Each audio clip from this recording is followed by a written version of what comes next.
Hi hello ನಮಸ್ತೆ. ಎಲ್ರು ಹೇಗಿದ್ದೀರಾ? ಚೆನ್ನಾಗಿದ್ದೀರಾ ಅನ್ಕೊಂತೀನಿ. ಲೈಕ್ ಮಾಡಿ, ಶೇರ್ ಮಾಡಿ, ಸಬ್ಸ್ಕ್ರೈಬ್ ಮಾಡ್ಕೊಳ್ಳಿ. ನನ್ನ ಚಾನಲ್ಗೆ ನಿಮ್ಮ ಸಪೋರ್ಟು ಬೆಂಬಲ ಇರಲಿ ಅಂತ ಕೇಳ್ತೀನಿ.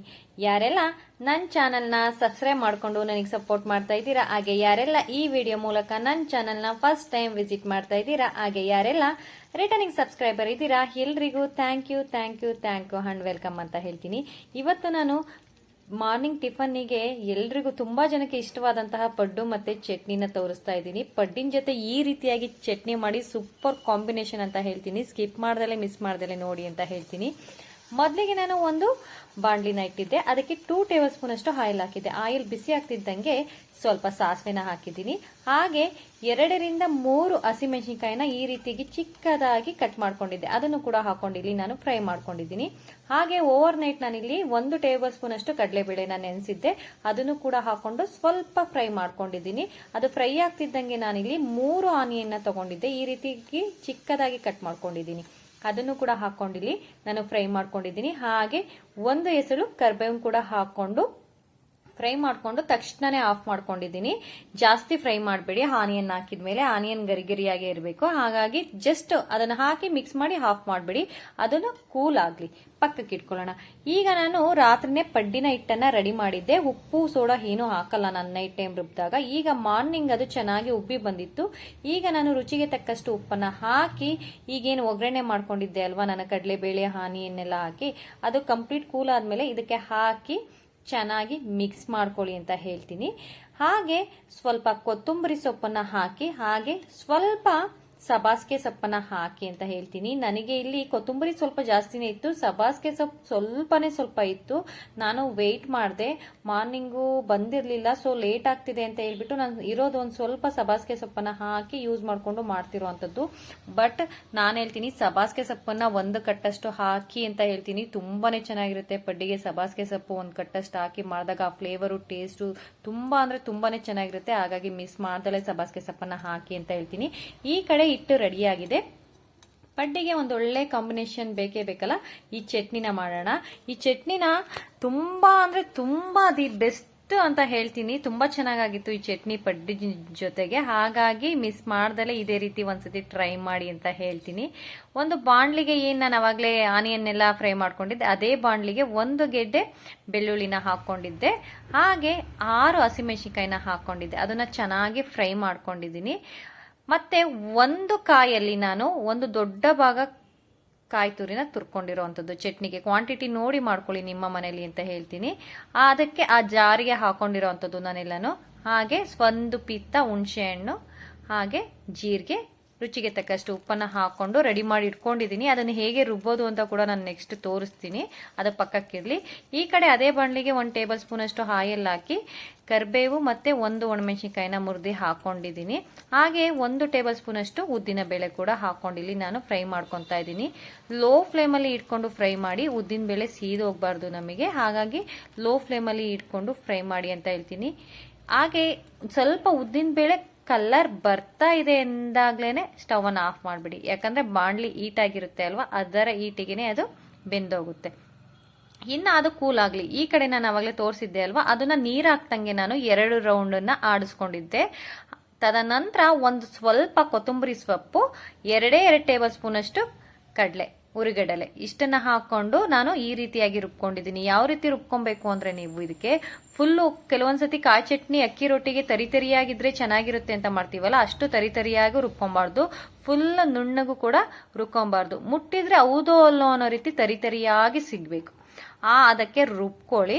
ಈಗ ನಾನು ಮೊದಲೇ ಏನು ಉದ್ದಿನ ಬೇಳೆ ಒಗ್ಗರಣೆ ಕೊಟ್ಟಿದ್ದೆ ಅಲ್ವಾ, ಅದೇ ಬಾಣ್ಲಿಗೆ ಕಂಪ್ಲೀಟ್ ಕೂಲ್ ಆಗಿತ್ತು. ನಾನು ರುಬ್ಕೊಂಡಿರುವಂತಹ ಚಟ್ನಿನ ಹಾಕಿ ಸ್ವಲ್ಪ ವಾಟರ್ನ ಹಾಕಿ ಮಿಕ್ಸ್ ಮಾಡ್ಕೊಂಡಿದ್ದೀನಿ. ಚಟ್ನಿ ರೆಡಿ ಆಗಿದೆ, ನೋಡಿ ವಾಟರ್ನ ಹಾಕೊಳ್ಳಿ ಅಂತ ಹೇಳ್ತೀನಿ.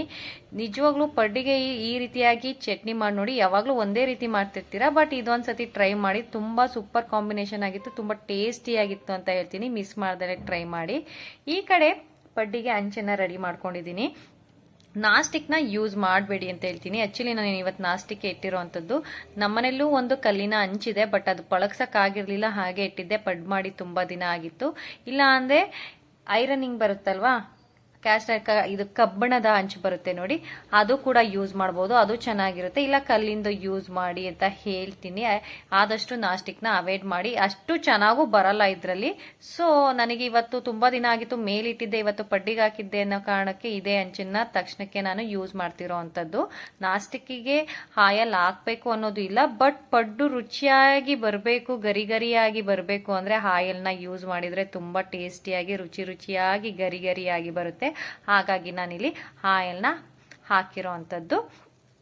ಈಗ ನಾನು ಎಲ್ಲದಕ್ಕೂ ಈ ರೀತಿಯಾಗಿ ಹಿಟ್ಟನ್ನ ಏನು ರೆಡಿ ಮಾಡಿ ಇಟ್ಕೊಂಡಿದ್ದೆ ಅದು ಹಂಚು ಬಿಸಿ ಆದ್ಮೇಲೆ ಹಾಕೊಂಡಿರೋ ಅಂಥದ್ದು. ಹಾಗೆ ನಾನು ಮೇಲೂ ಕೂಡ ಸ್ವಲ್ಪ ಆಯಿಲ್ನ ಹಾಕಿದ್ದೀನಿ, ಯಾಕಂದ್ರೆ ಈಗ ಮೊದಲೇ ಹೇಳ್ದಂಗೆ ಆಯಿಲ್ ಜಾಸ್ತಿ ಆಗ್ತಷ್ಟು ಗರಿ ಗರಿಯಾಗಿ ರುಚಿಯಾಗಿ ಬರುತ್ತೆ. ಹಾಗಾಗಿ ಆಯಿಲ್ನ ಹಾಕೊಂಡಿದ್ದೀನಿ. ಮೀಡಿಯಂ ಫ್ಲೇಮಲ್ಲಿ ಇಟ್ಕೊಂಡು ಫ್ರೈ ಮಾಡಿ ಅಂತ ಹೇಳ್ತೀನಿ, ಯಾಕಂದ್ರೆ ನಾಸ್ಟಿಕ್ ಅಲ್ಲಿ ಬೇಗ ಬೆಂದು ಬಿಡುತ್ತೆ, ಒಳಗಡೆ ಬೆಂದಿರಲ್ಲ. ಹಾಗಾಗಿ ಹೈ ಫ್ಲೇಮ್ ಕೊಡಬೇಡಿ, ಮೀಡಿಯಂ ಫ್ಲೇಮಲ್ಲಿ ಇಟ್ಕೊಂಡು ಫ್ರೈ ಮಾಡಿ ಚೆನ್ನಾಗಿ ಕುಕ್ ಆಗಲಿ ಅಂತ ಹೇಳ್ತೀನಿ. ಅದೊಂದು 5 ನಿಮಿಷ 5ರಿಂದ 7 ನಿಮಿಷ ಮೀಡಿಯಂ ಫ್ಲೇಮಲ್ಲಿ ಕುಕ್ ಮಾಡಿದೆ ನಾನು. ಈಗ ಮತ್ತೆ ಅದನ್ನ ರೊಟೇಟ್ ಮಾಡಿದ್ದೀನಿ. ರೊಟೇಟ್ ಮಾಡಿ ಎಲ್ಲಾನು ತಿರುಗಿಸ್ಬಿಟ್ಟು ಮತ್ತೆ ಸ್ವಲ್ಪ ಆಯಿಲ್ನ ಹಾಕ್ತಾ ಇದ್ದೀನಿ, ಚೆನ್ನಾಗಿ ಕುಕ್ ಆಗಲಿ ಅಂತ ಹೇಳ್ಬಿಟ್ಟು. ಚೆನ್ನಾಗಿ ರೋಸ್ಟ್ ಆಗುತ್ತೆ, ಟೇಸ್ಟ್ ಚೆನ್ನಾಗಿ ಬರುತ್ತೆ. ಯಾವಾಗಲೂ ಪಡ್ಡು ರೋಸ್ಟ್ ಆಗಬೇಕು, ಚೆನ್ನಾಗಿರುತ್ತೆ. ಅದಕ್ಕೆ ಸ್ವಲ್ಪ ಎಣ್ಣೆ ಕೂಡ ಜಾಸ್ತಿ ತಗೊಳುತ್ತೆ. ಯಾರ್ಯಾರ ಡಯಟ್ ಮಾಡೋರಿದ್ರೆ ಆಯಿಲ್ನ ಕಮ್ಮಿ ಯೂಸ್ ಮಾಡ್ಕೊಳ್ಳಿ, ಸ್ಕಿಪ್ ಮಾಡಿ ಅಂತ ಹೇಳ್ತೀನಿ. ನಾವು ಡಯಟ್ ಎಲ್ಲ ಮಾಡಲ್ಲ ಅನ್ನೋರು ಖಂಡಿತವಾಗ್ಲೂ ಚೆನ್ನಾಗಿ ರೋಸ್ಟ್ ಮಾಡ್ಕೊಂಡು ಆಯಿಲ್ನ ಹಾಕೊಂಡು ತಿನ್ನಿ, ಪಡ್ಡು ಸೂಪರ್ ಆಗಿರುತ್ತೆ ಅಂತ ಹೇಳ್ತೀನಿ. ನಾನು ಕೂಡ ಡಯಟ್ ಏನು ಮಾಡಲ್ಲ. ಸೊ ಹಾಗಾಗಿ ಆಯಿಲ್ನ ಚೆನ್ನಾಗಿ ಹಾಕೊಂಡು ಫ್ರೈ ಮಾಡ್ಕೊತಿರೋ ಅಂಥದ್ದು. ಇನ್ನು ತುಂಬಾ ಜನ ನನ್ನ ಚಾನಲ್ನ ಸಬ್ಸ್ಕ್ರೈಬ್ ಮಾಡ್ಕೊಂಡೇ ನೋಡ್ತಿದ್ದೀರಾ. ಸೊ ಈಗಲೇ ಸಬ್ಸ್ಕ್ರೈಬ್ ಮಾಡ್ಕೊಂಡು ಸಪೋರ್ಟ್ ಮಾಡಿ ಅಂತ ಹೇಳ್ತೀನಿ. ನೀವು ಸಬ್ಸ್ಕ್ರೈಬ್ ಮಾಡ್ಕೊಳ್ಳೋದ್ರಿಂದ ಖಂಡಿತವಾಗ್ಲೂ ನಿಮಗೆ ಯಾವುದೇ ರೀತಿಯಂತ ಲಾಸ್ ಇಲ್ಲ. ಅದೇ ನಮಗೆ ನೀವು ಸಬ್ಸ್ಕ್ರೈಬ್ ಮಾಡ್ಕೊಳ್ಳೋದ್ರಿಂದ ಮೋಟಿವೇಶನ್ ಸಿಗುತ್ತೆ, ಇನ್ನು ಒಳ್ಳೊಳ್ಳೆ ಕಂಟೆಂಟ್ ಕೊಡಬೇಕು ಅನ್ಸುತ್ತೆ. ಸೊ ಸಬ್ಸ್ಕ್ರೈಬ್ ಮಾಡ್ಕೊಂಡು ಸಪೋರ್ಟ್ ಮಾಡಿ ಅಂತ ಕೇಳ್ತೀನಿ.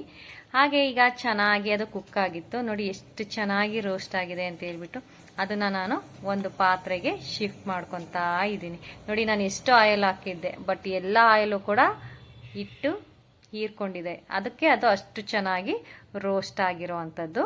ಈಗ ಮತ್ತೆ ನಾನು ಹಿಟ್ಟನ್ನ ಹಾಕ್ತಾ ಇರೋವಂಥದ್ದು. ಇದಕ್ಕೆ ನಾನು ಮತ್ತೆ ಕೆಳಗೆ ಏನು ಆಯಿಲ್ ಹಾಕ್ತಿಲ್ಲ, ಮೇಲೆ ಯೂಸ್ ಮಾಡ್ತೀನಿ. ಫಸ್ಟ್ ಟೈಮ್ ಮಾತ್ರ ನಾನು ಸ್ವಲ್ಪ ಆಯಿಲ್ನ ಹಾಕೊಂಡಿರೋ ಅಂಥದ್ದು. ಪಡ್ಡು ಹಾಕುವಾಗ ನೋಡ್ಕೊಳ್ಳಿ, ಇದು ಆಕ್ಚುಲಿ ದೊಡ್ಡದಿದೆ. ನಾನು ಫಸ್ಟ್ ಟೈಮ್ ಹಾಕಿರೋದು ಪಡ್ಡು ಸ್ವಲ್ಪ ದೊಡ್ಡ ಸೈಜಲ್ಲಿ ಹಾಕಿದ್ದೆ, ಇದೊಂದು ಸ್ವಲ್ಪ ಚಿಕ್ಕದಾಗಿ ಹಾಕೊಂತ ಇರೋವಂಥದ್ದು. ಸೊ ಹಾಗಾಗಿ ನೋಡಿ ನಿಮಗೆ ಯಾವ ತರ ಬೇಕೋ ಆ ತರ ಹಾಕೊಳ್ಳಿ ಅಂತ ಹೇಳ್ತೀನಿ.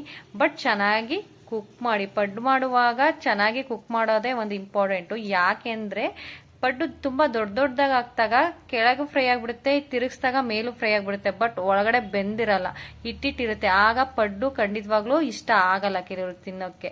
ಹಾಗಾಗಿ ಸ್ವಲ್ಪ ಚೆನ್ನಾಗಿ ಮೀಡಿಯಂ ಆಗಿ ಹಾಕೊಳ್ಳಿ, ತುಂಬಾ ದೊಡ್ಡಕ್ಕೂ ಬೇಡ ತುಂಬಾ ಚಿಕ್ಕಕ್ಕೂ ಬೇಡ, ಮೀಡಿಯಂ ಆಗಿ ಹಾಕೊಂಡು ಚೆನ್ನಾಗಿ ಫ್ರೈ ಮಾಡಿ. ನಿಜವಾಗ್ಲೂ ಒಳ್ಳೆ ಚೆನ್ನಾಗಿರುತ್ತೆ, ಒಳಗೂ ಎಲ್ಲ ಬೆಂದಾಗ ತಿನ್ನೋಕ್ಕೂ ಕೂಡ ಟೇಸ್ಟಿ ಆಗಿರುತ್ತೆ, ಚೆನ್ನಾಗಿರುತ್ತೆ.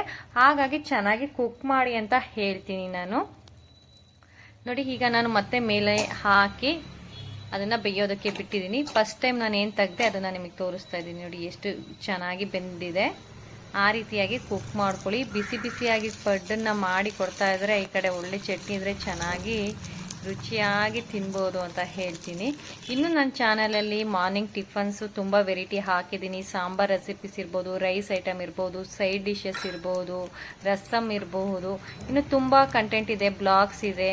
ಖಂಡಿತವಾಗ್ಲೂ ಕೆಲವೊಂದು ಟಿಪ್ಸ್ ಕೂಡ ಇದೆ. ಖಂಡಿತವಾಗ್ಲೂ ಇನ್ನು ಯಾರೆಲ್ಲ ನೋಡಿಲ್ಲ ಹೋಗಿ ಒಂದ್ಸತಿ ಚೆಕ್ ಮಾಡಿ ಅಂತ ಹೇಳ್ತೀನಿ. ಯಾವಾಗಲೂ ಒಂದೇ ರೀತಿ ಫುಡ್ ಮಾಡ್ತಾ ಇರ್ತೀರಾ ನಿಮ್ಮ ಟೇಸ್ಟಿಗೆ, ಸೊ ಒಂದೊಂದ್ಸತಿ ಚೇಂಜ್ ಮಾಡಿ, ಖಂಡಿತವಾಗ್ಲೂ ಚೆನ್ನಾಗಿರುತ್ತೆ ಅಂತ ಹೇಳ್ತೀನಿ. ನೋಡ್ತಾ ಇದ್ದೀರಾ ಪಡ್ಡು ಮತ್ತೆ ಚಟ್ನಿ ರೆಡಿ ಆಗಿದೆ. ಸೊ ನನಗೂ ಕೂಡ ಹೊಟ್ಟೆ ಹಸಿತಾ ಇದೆ, ನಾನು ಕೂಡ ತಿನ್ನೋದಕ್ಕೆ ಹೋಗ್ತೀನಿ. ನನ್ನ ನೆಕ್ಸ್ಟ್ ವಿಡಿಯೋದಲ್ಲಿ ಸಿಗ್ತೀನಿ. ಅಲ್ಲಿವರೆಗೂ ಯಾವಾಗಲೂ ಖುಷಿಯಾಗಿರಿ, ನಗ್ನಗ್ತಾ ಇರಿ ಅಂತ ಹೇಳ್ತೀನಿ. ಇನ್ನು ಯಾರೆಲ್ಲ ಸಬ್ಸ್ಕ್ರೈಬ್ ಮಾಡ್ಕೊಂಡಿಲ್ಲ ಲೈಕ್ ಮಾಡಿ, ಶೇರ್ ಮಾಡಿ, ಸಬ್ಸ್ಕ್ರೈಬ್ ಮಾಡ್ಕೊಳ್ಳಿ, ನಿಮ್ಮ ಫ್ರೆಂಡ್ಸ್ ಅಂಡ್ ಫ್ಯಾಮಿಲಿಗೆ ಶೇರ್ ಮಾಡಿ ಅಂತ ಹೇಳ್ತೀನಿ. ನಾನು ನನ್ನ ನೆಕ್ಸ್ಟ್ ವಿಡಿಯೋದಲ್ಲಿ ಸಿಗ್ತೀನಿ. Thank you for watching my video. Thank you so much.